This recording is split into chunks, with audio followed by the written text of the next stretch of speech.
Very good afternoon students. आज जो हम टॉपिक पढ़ रहे हैं वो है शेयर अंश पार्ट 2। लास्ट क्लास में हमने पार्ट 1 पढ़ा था, जिसमें हमने शेयर क्या होता है, शेयर और स्टॉक क्या होता है और दोनों में डिफरेंस क्या होता है वो पढ़ा था। आज की क्लास में हम पढ़ रहे हैं equity shares and preference shares, जिसे हम कहते हैं काइंड्स ऑफ शेयर्स। अंशों के प्रकार, 2 प्रकार के अंश होते हैं, आप सभी ने नाम सुना होगा, equity shares and preference shares. जिसे इक्विटी को हम हिंदी में साधारण या समता अंश कहते हैं और प्रेफरेंस शेयर्स को हम पूर्वाधिकार या अधिमान अंश कहते हैं। अब देखते हैं इक्विटी शेयर्स क्या होते हैं। समता अंश, equity shares means the share which is not different shares, in other words which is not preference shares. यहाँ मिस्टेक है, इसको प्रेफरेंस शेयर्स हम पढ़ेंगे। Which is not preference shares, in other word it is that share the company the holder of which do not have the following rights. ठीक है, तो equity shares means the shares which is not preference shares. तो वो share जो कि पूर्वाधिकार अंश नहीं होते हैं उन्हें हम इक्विटी शेयर्स या समता अंश कहते हैं। इट इज़ दैट शेयर, वो शेयर्स है जिसमें जिसके होल्डर के पास ये अधिकार नहीं होते हैं। पहला, preferential rights to claim any dividend, लाभांश के भुगतान में पूर्वाधिकार नहीं होता है उनको, इक्विटी शेयर्स को। और preferential right to claim repayment of capital in the event of winding up of the company, company के समापन के समय भी पूंजी के पुनः भुगतान का पूर्वाधिकार उन्हें नहीं होता है।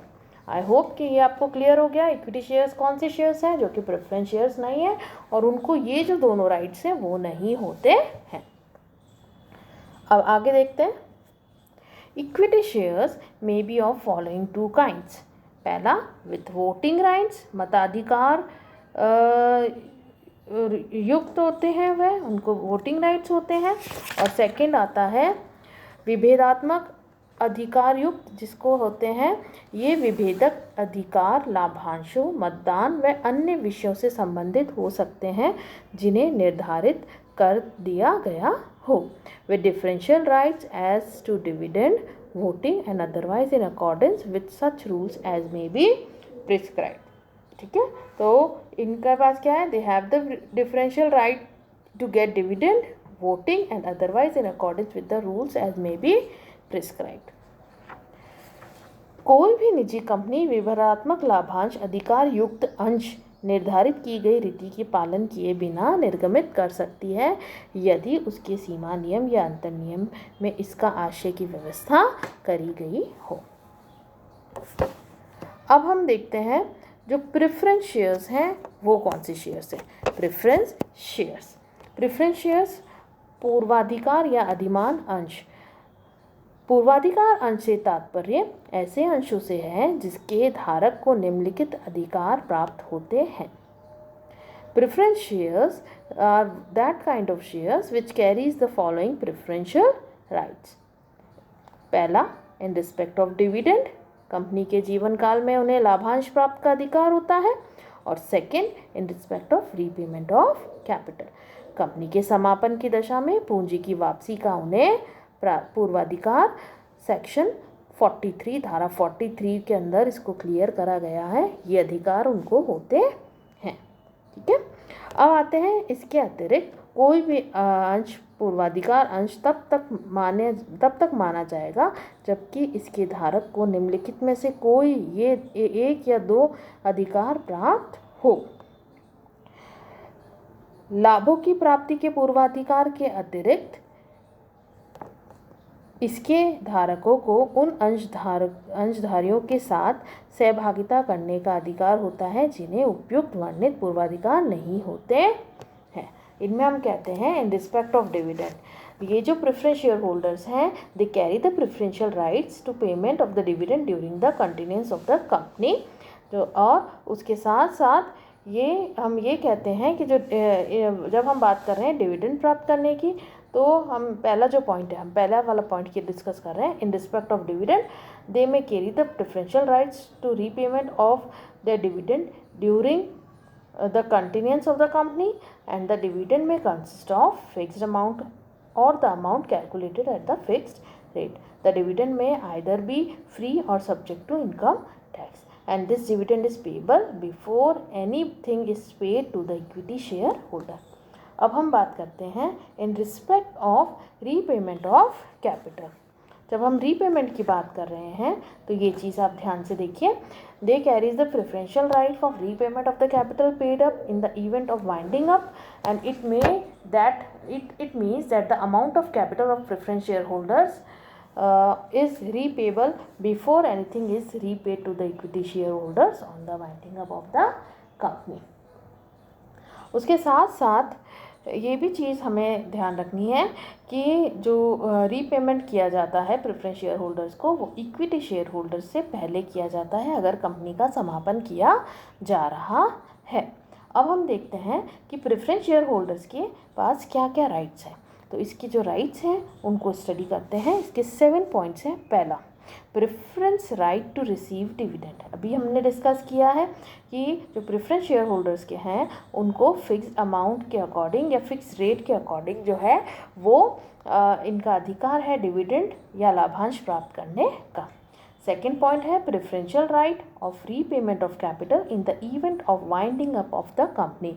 इनके पास जब कंपनी का समापन हो रहा होता है तब भी इनके पास प्रेफरेंशियल राइट्स हैं कि ये अपनी इन्होंने जो पूंजी कंपनी में लगाई है उसको ये प्राप्त करने का, उसका रीपेमेंट को उसको पुनः प्राप्त करने का अधिकार इनके पास, पुनर्भुगतान का इनके पास अधिकार, पूर्वाधिकार होता है जब हम इक्विटी शेयर से इनको कंपेयर करते हैं। अब नेक्स्ट आता है इनके पास थर्ड पॉइंट हम पढ़ते हैं, they have the right to participate in profit of the company with equity share holder. अब इनके पास क्या है, इनके पास इससे एडिशन में अगर हम बात कर रहे हैं तो प्रेफरेंशियल राइट्स होता है डिविडेंड प्राप्त करने का। उसके साथ साथ they have a right to participate in the profit. अगर कंपनी का कोई प्रॉफिट है तो उसमें भी ये हक रखते हैं इक्विटी के साथ कि इन्हें भी वे प्रॉफिट शेयर किया जाए। नेक्स्ट है, they may also have the right to participate in the surplus of the assets which may remain after the entire capital has been paid up. अब मान लीजिए अब जब कंपनी का वाइंड अप हो रहा है, जब सब चीज़ों का पेमेंट हो चुका है, पुनर्भुगतान किया जा चुका होगा, उसके बाद अगर कोई असेट्स बचती है तो प्रेफरेंस शेयर होल्डर्स के पास भी पूरा राइट है कि वो इसके जो सरप्लस ऑफ द असेट्स बच रहा है वो इनके साथ भी शेयर करा जाए।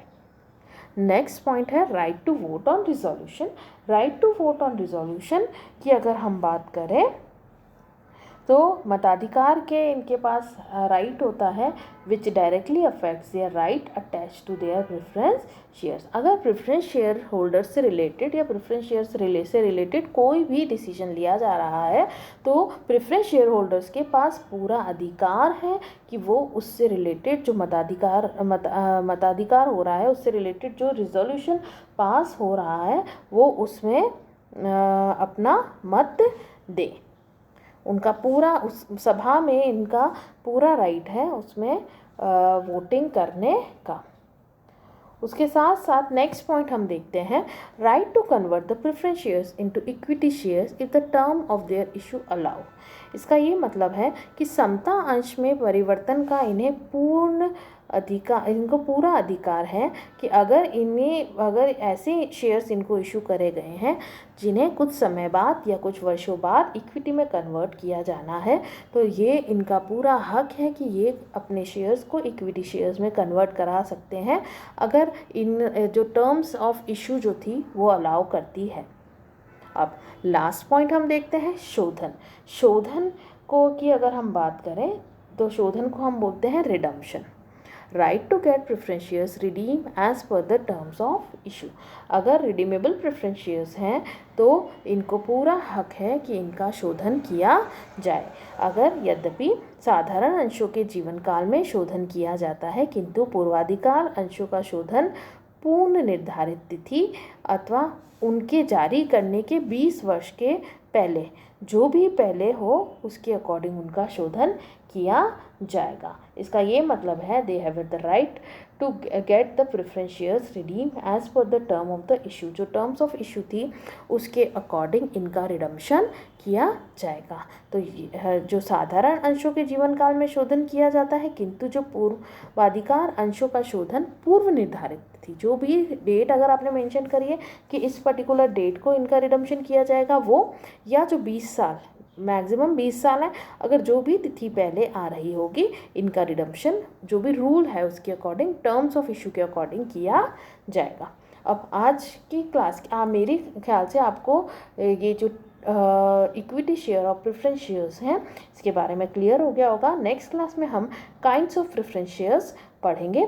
उसके साथ साथ आपको इस क्लास में 2 असाइनमेंट, आपका 2 क्वेश्चंस बनते हैं, what is preference shares and equity shares. तो आपको ये पता होना चाहिए, एग्जाम में आपको पूछा जा सकता है कि आप बताइए क्या प्रेफरेंस शेयर्स के क्या राइट्स होते हैं, या फिर आप ये बताइए प्रेफरेंस शेयर्स किसे कहते हैं और इक्विटी शेयर्स और प्रेफरेंस शेयर्स में क्या डिफरेंस होता है। तो ये आपको इसके ऊपर असाइनमेंट करना है। अगर आपको इससे रिलेटेड कोई भी क्वेश्चन है आपका तो आप मुझसे व्हाट्सएप पे पूछ सकते हैं। Thank you so much.